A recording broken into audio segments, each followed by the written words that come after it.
Hello, everybody. It's Jason, and I'm back because it's been quite a while since I've done a video, and I'm so motivated by sharing with you all that it feels strange not to do one. So here I am.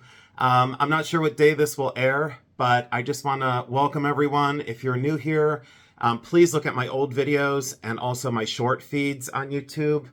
I want everyone to know that I'm extremely busy for the next at least week or 2 weeks. I'm actually in school, and you might ask yourself what I'm in school for. It's nothing bad. It's not like it's court-ordered school. It's the exact opposite. It's schooling for my job. And I will be certified after school, and it's an interesting program that I'm in, and I'll get into that in about the next 2 weeks or so. So let me ease into that. I want to thank everyone for the warm wishes for my father and my family. Thank you so much. Your prayers mean the world to me. Never wait to tell someone that you love them. We hear that an awful lot, but I just want to kindly remind you of that because it's extremely important. So don't wait. And if you feel the need to check in on someone, or if someone comes across your mind during your daily life, there's probably a reason for that. So let your intuition guide you with telling people that you love, that you care about them very much, and that they have changed your life in a positive way. So thank you for accepting that. As to the email system or my email that I'm going to provide, please don't look online and email me from my work email. It's specifically used for my job at the auction facility. I will supply an email that is appropriate as I set it up. And the reason for the delay is for several reasons. So just bear with me. Please know that I will be with all of your needs in identification or evaluating. We'll get into that. These videos are strictly educational and entertaining. So thank you for your patience. Much appreciated. On that note, I have hundreds and hundreds of ideas for videos. I'm never going to struggle for content. I'm never going to have to change my process in sharing. There's a few that I've thought of already that are going to be very important. I would like to do some videos on good, better, and best in certain categories, certain eras, certain materials. I would like to show you examples rather than pull them from offline. And again, the advantage there for me is not that I'm better, but I'm different. And I can show you the front, the back, the construction, wear pattern, basic things that online may not necessarily give you enough visual information. So I will ease into that as well. I'm also going to talk about polishing and cleaning because I know that's been a big question for most people. And I've touched on it briefly, but I'll definitely get into that more in the very near future. I also have a ton of secrets in the business that are not commonly known or not commonly shared. Thrift store secrets, antique mall secrets. There's a lot of things that I can help you with, and I'll be glad to do so. I'm an open book when it comes to information, and that is the major reason why I'm here with you. Two things that people have asked about that were in some of my short feeds. I have one here on my desk. It's this beautiful Art Nouveau bust.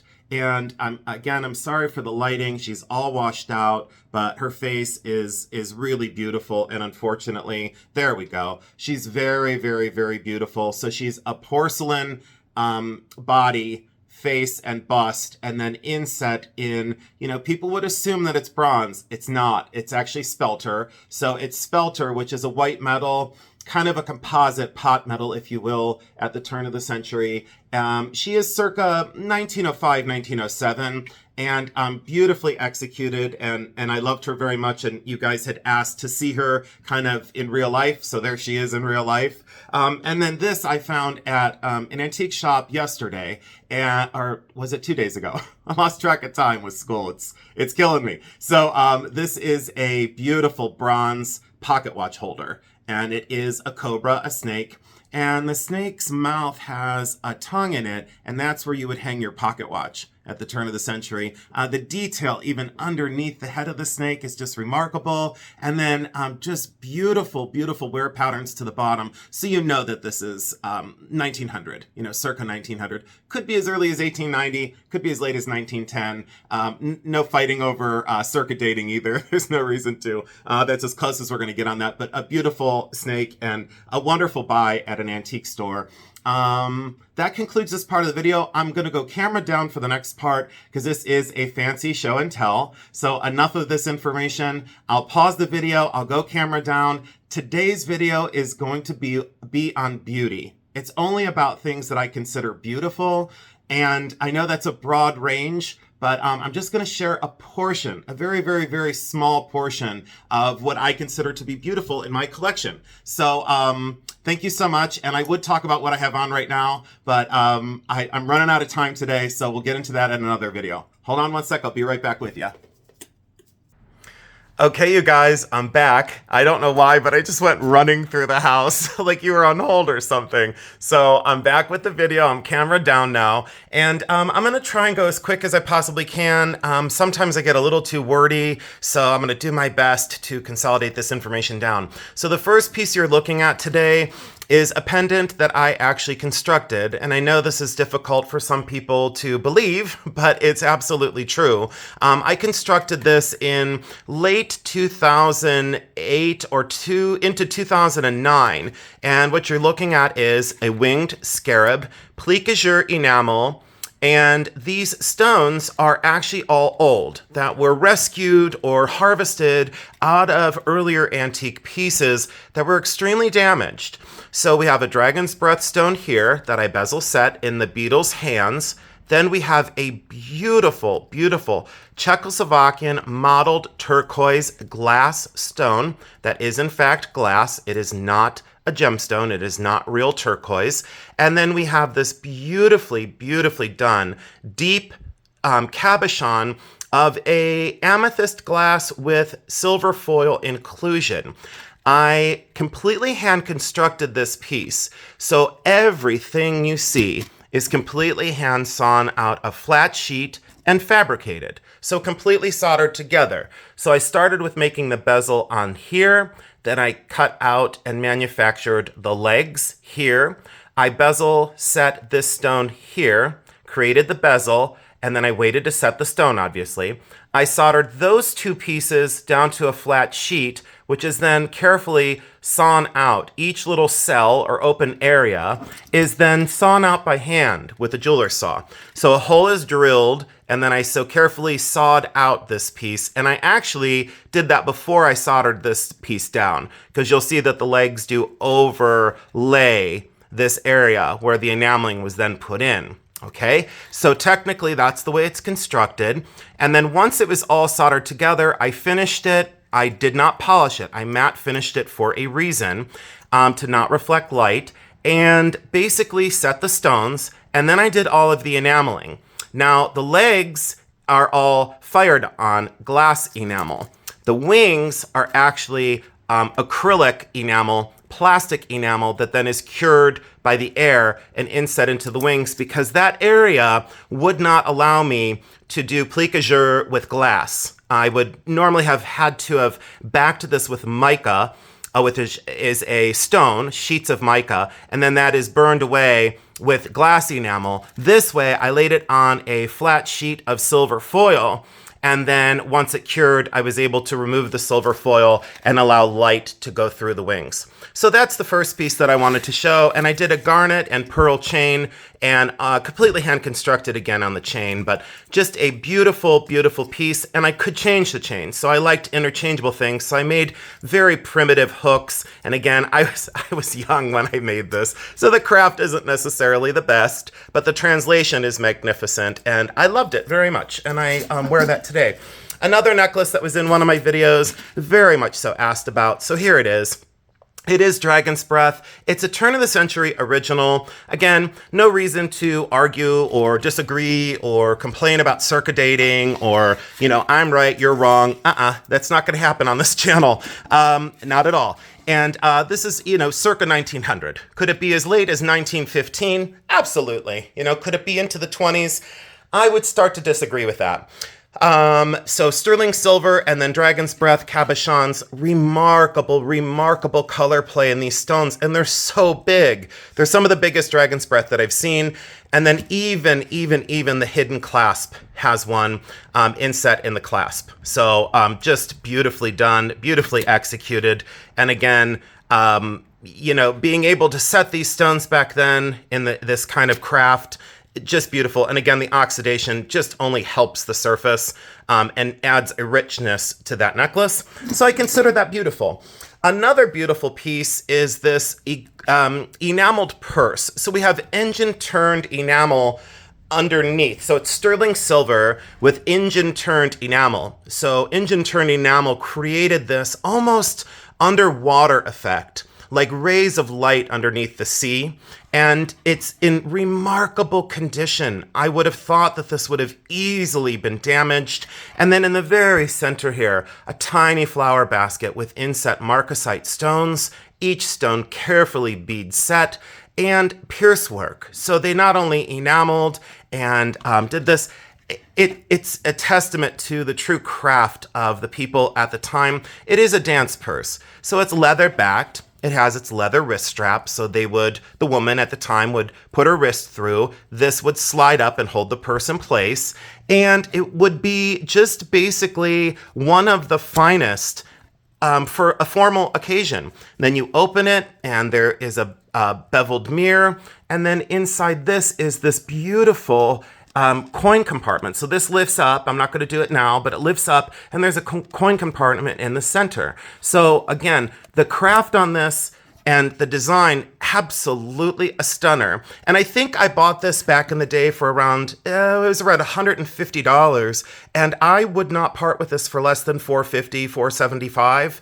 and possibly even $550 or $575 wouldn't be out of the question for such a rare survivor of that time period. And beautiful. So again, based on beauty, and I thought unusual because of the color, you know, purple.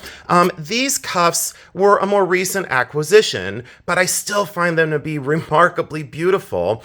I think why I was drawn to these was the craft of the silver being modernist and slightly brutal, but then these so carefully set and boldly set natural gemstones.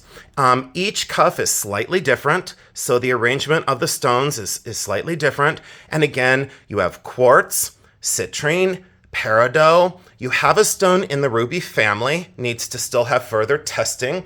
And this right there is a ruby, right there. So again, just beautiful craft and highly wearable, very thick silver, artisan signed on the inside. I'm still working on trying to research who that mark is. And since I'm not selling them, I'm not in any sort of, time constraint or pressure. But again, just beautiful, really remarkable and really beautiful. So on to a ring that I not only considered beautiful, but I also considered unusual. This is 18 karat gold. It was made in 1967. The construction on this is what I thought was so beautiful. But again, beauty can also be defined with the unusual twist. So this being so unusual, the shank system being kind of squared off at the back, very European, if you will. And then this bold construction. And when it's on, just one of those things that really is wearable sculpture. And in that beautiful. And those clear stones are diamonds. And you are looking at an opal. It is a doublet, so it is layered together, and totally great end result for the stone. And I loved the attention to four prongs, basically, well, four prongs on each side, but a divided central prong, so you basically have 8 prongs holding the stone in. Didn't need to do that, but it was the design aesthetic that the artist chose, and rightfully so, because it looks like a building or a sculpture. Very unusual and very beautiful. So I loved that as well. And I keep saying beautiful because after all, that's what this video is about. So this one, this was a rescue from a pawn shop. And I've always been fascinated and drawn to miniatures. And I've always been fascinated and drawn to Essex crystal. And this is Essex crystal. It's ESSEX. And it is a rock crystal that is reversed carved. So the swan on the lake is underneath the crystal, carved from behind, and then it is painted, so carefully painted. Water had gotten under the crystal and had altered basically the sky, and the water didn't bother me for a second. That's the history of the piece, and she or he, probably she, is, or maybe a he, is absolutely, absolutely stunning, and the detail remarkable. Again, framed in rose-cut diamonds, and actually, I want to be totally correct on this.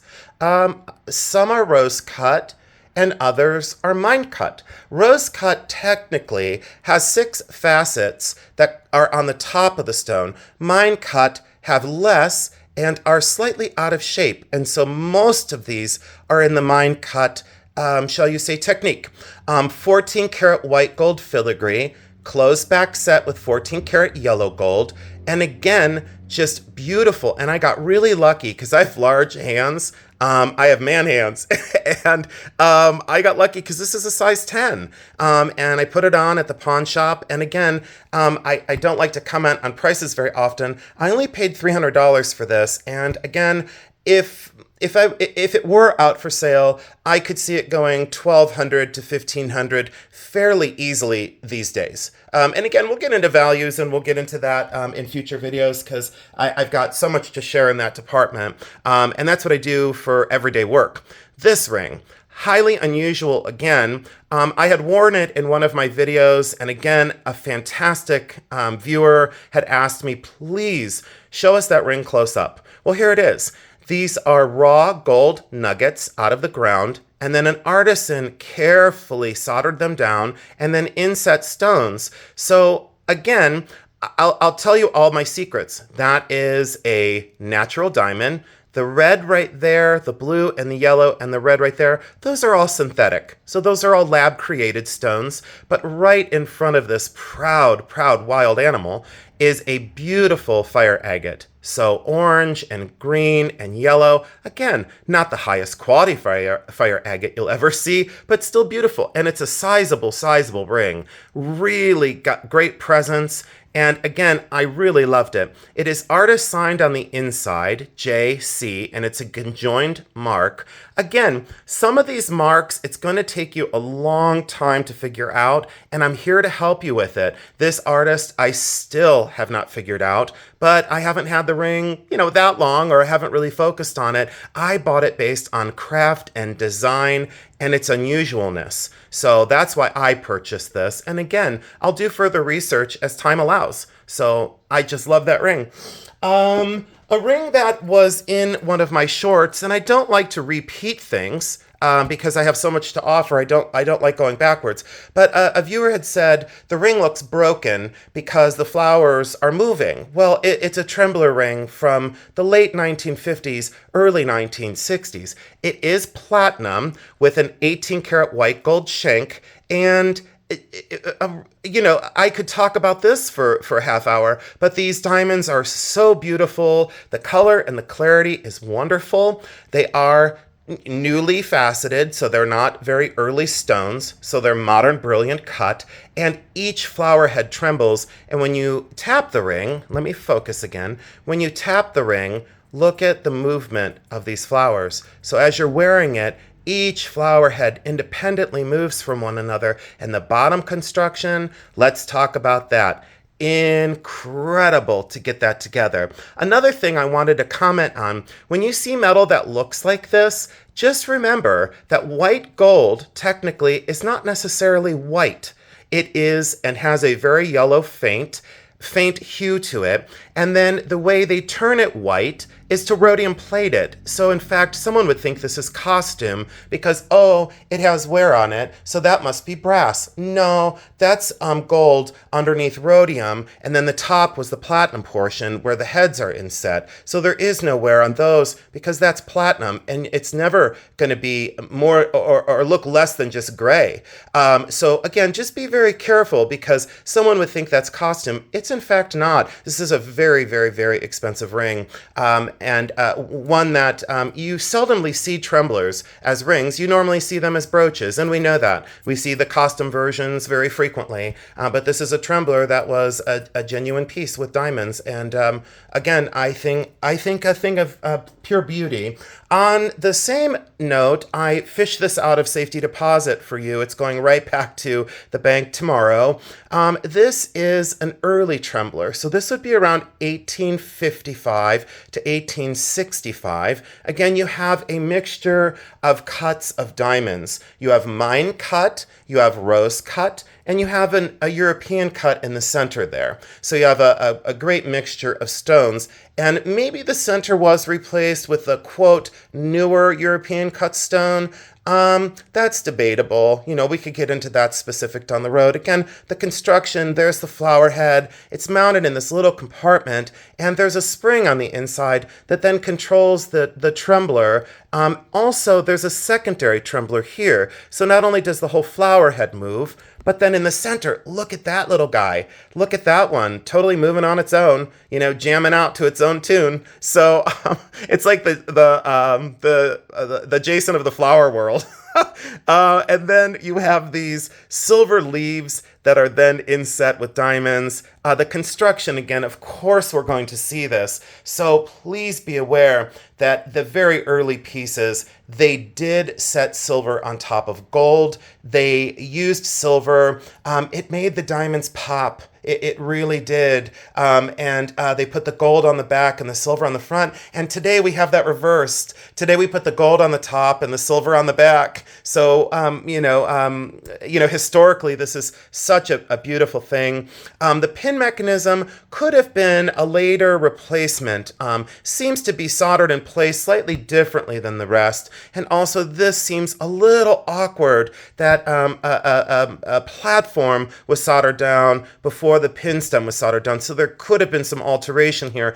Also, the piece is missing another portion of the branch. So quite possibly the original pin stem would not have run from there to there. It may have run from there to here where the other branch was intact. So again, look at the history of the piece and kind of question, why would that hole be there? You know, well, apparently it's definitely missing something, but even as it's missing something, it was a have to have. And again, pure beauty. That's what this was made for, was to be beautiful, and it accomplished that. Just a few more pieces of diamond items. I'll talk about this one in the next video just because the center stone in this is a rose cut. So let's look close, and then you can see this rose cut thing I'm referring to. So there are the 6 central facets, and then it's a dual rose cut. So then there's another layer of I believe 6 or 12 facets on the outside of that. These are always flat-backed cut, so I could flip this over and you would see that the back is completely flat across. It doesn't have the pavilion that the stones of today has. So it has the crown, which is the top part of a diamond, and then the pavilion, which is the underneath part that sets underneath the mountings normally. That's completely gone. It's completely cut flat. So all you're seeing is the top facets and the fire of that remarkable rose-cut stone. On to this one. This is one of my favorites and also extremely beautiful. The diamonds are D-flawless. So they are, in fact, completely colorless. They are the highest quality diamonds that money can buy, and they have been certified as such. I think 1 or 2 of them graded slightly warmer than a D. So you're seeing the world's finest diamonds in that brooch. And now that I have it off, you can really see how bright they are. And trust me, I paid dearly for that quality. It's 5.75 carats of diamonds, and it is set in platinum. It was sold to me by a gentleman in Cleveland who unfortunately didn't do enough research. Right at the top, and let me see if I can zoom in for you. Now you can see all the dirt on my hands. How disgusting. It looks like I was gardening. So, oh, and my nails, what a wreck there. So you see a J-E-C, and then a C-O, and then that number. So that's Joseph Caldwell and Company. They were the main competitor of Tiffany and Company. And right at the turn of the century for this one, look at the azuring where they opened up the back of the medal. When you see that it's almost as beautiful from the back as it is from the front, you best get on that train and ride it all the way home, because this is a masterwork, not only a testament to the skill of the craftspeople, but also of the metal, but also the people that were cutting the stones back then. What mastery, and just beautifully matched and beautiful coloration. Again, headed right back to safety deposit tomorrow, but I needed to show you today, and I'm so glad that I did. On to the necklace that I'm going to have to open this bag up. Excuse the slight delay. The necklace that was in my short from, I think, yesterday or the day before. I don't know when this will air, but this is the Order of Christ. And this is a genuine Georgian piece. So this would be circa dating again, 1770, 1780, 1790. It for sure was before 1800. Origin on this, still debated as of right now, but believed to be from Portugal or Portuguese. So we're still, as historians, doing a little bit more research on this before we're convinced to release that information. I had mentioned previously that I have pieces that are comparable to things in museums, and this is one of them. This definitely does not belong to be out in general population, should be behind glass. The construction, look at this. So all closed back set, silver, and then each layer is so carefully riveted together with these tiny little threaded rods, almost screws, and then these tiny little hand-hewn and hand-filed nuts that then go onto the threaded part and then are soldered into place. So then those are secured. The craft that went into this is one of the most remarkable things I've ever seen. Most of the stones in this, in fact, are paste stones. So you'll look down deep and you'll see a little black dot in the center of them, sometimes today considered black dot paste. I'll get into that in future videos because I've got an awful lot to say and way more than I can get into here. The central pieces here, we still believe them to be garnet, but again, some of the paste back then was color foiled. Looks as though the color goes all the way through the stones. I'm going to do a little bit more research before I damage the history of the piece by claiming to know what I'm talking about, and it's wrong to assume. So I'm going to do a little bit more research on that. We have mother of pearl inlay here, and look at the suit of armor right here. So that's a suit of armor. There's the little chest plate, there's the shoulder and the sleeve areas, and there's that kind of skirted area right there. Then you've got quivers to hold arrows. Then you have flags on either side. So you have folded flags here, you have another flag here, another arrow here, another arrow here, and at the very top, you have the three-plumed crown at the very top, and look at how carefully set the stones are. This makes me absolutely crazy. It really does. It's a rich piece of history. If you do some research, you will find one in the Metropolitan Museum of Art. If you Google this, you'll find one. It's relatively, well, let's say this, it's way less complex. It's smaller, and it's only the central cross portion with the top brooch portion. And this one is incredible, absolutely incredible in terms of its size, its craft, its condition. I don't want to talk about where I got it from. I don't want to talk about its value, but I just wanted to bring it on and show you another thing of beauty and also historically important. And I always drum that historically important drum. That's part of what I do. That's part of my universe. So I just say that look for things that are incredibly important. And this is definitely one of them. So I had to show you before it went back into hiding for probably many years. And then I'll get into this box, and I'm not really familiar with some of the things that I'm going to show you because they are boxed up. But this was a beautiful piece. It's 18 karat gold, Italian in construction. It has beautiful craft. Very well done, very well modeled flower, has a couple very faint hallmarks, and I'm going to have to do some research, but at the time, we would be looking at manufacturers like Van Cleef & Arpels, Cartier, Tiffany & Company, and, you know, is it one of them? More than likely, yes. Did they always sign every single piece they made? Absolutely not.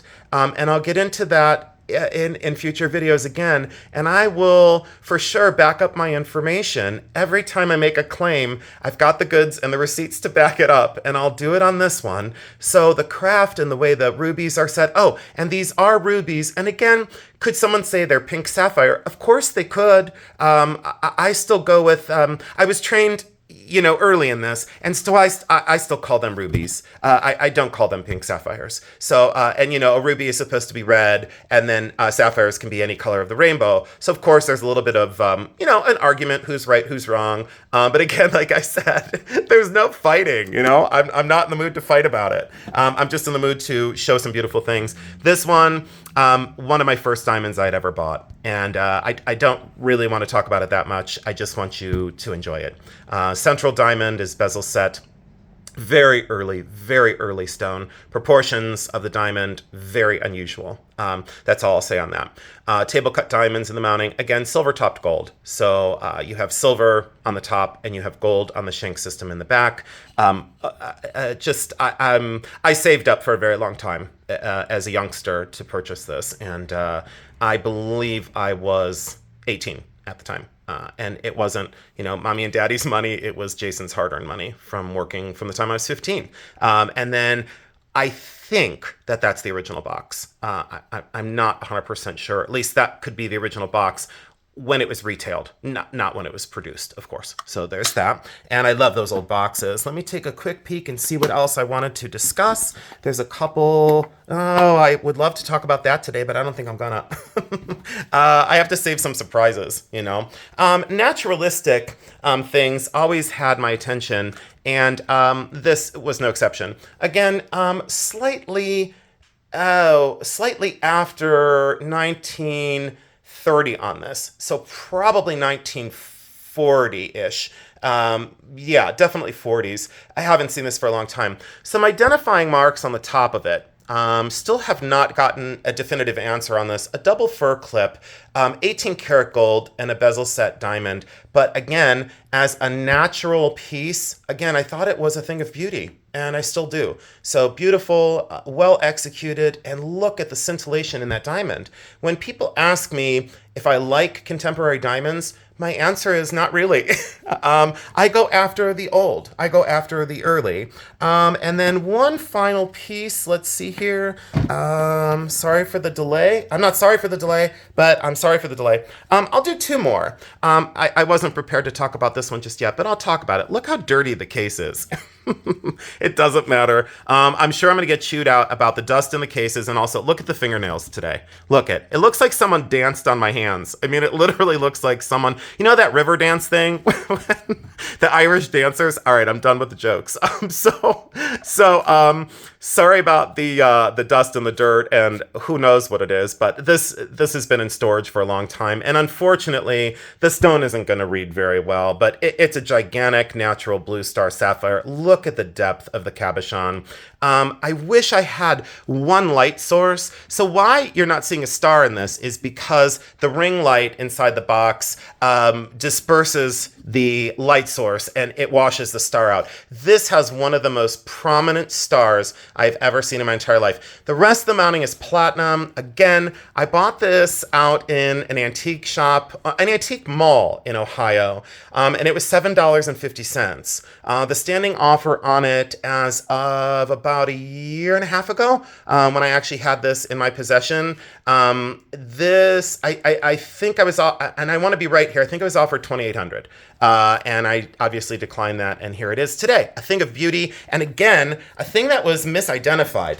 The last thing of beauty for today, I have one more to pick from, so what am I going to pick? Thing of beauty. Oh my god, I have so many of them. I'll end with this. And I wasn't going to, but it's sitting on my desk for the next video. It's a Bogard bracelet. It is just remarkable because it's early. By early, I would say, Oh, I gotta be right here for everybody. Circa 1920. So could it be 15?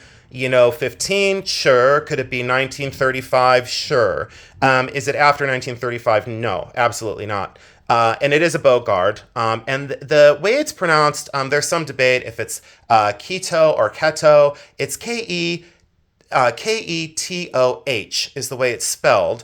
And this was meant to be worn on the wrist of a native person to protect from the recoil of the string on a bow.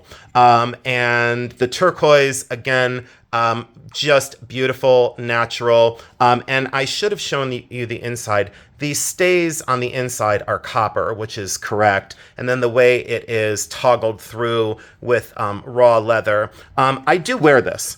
So the leather is still very supple and very wearable. And I love this bracelet very, very, very much. And again, a thing of beauty. I could do about another probably 500 videos on beauty, but thanks for letting me have a show and tell when my mind wasn't really on it.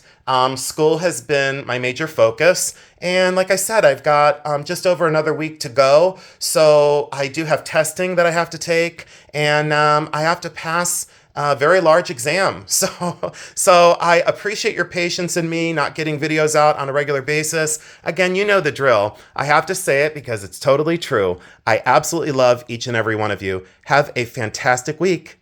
Bye-bye.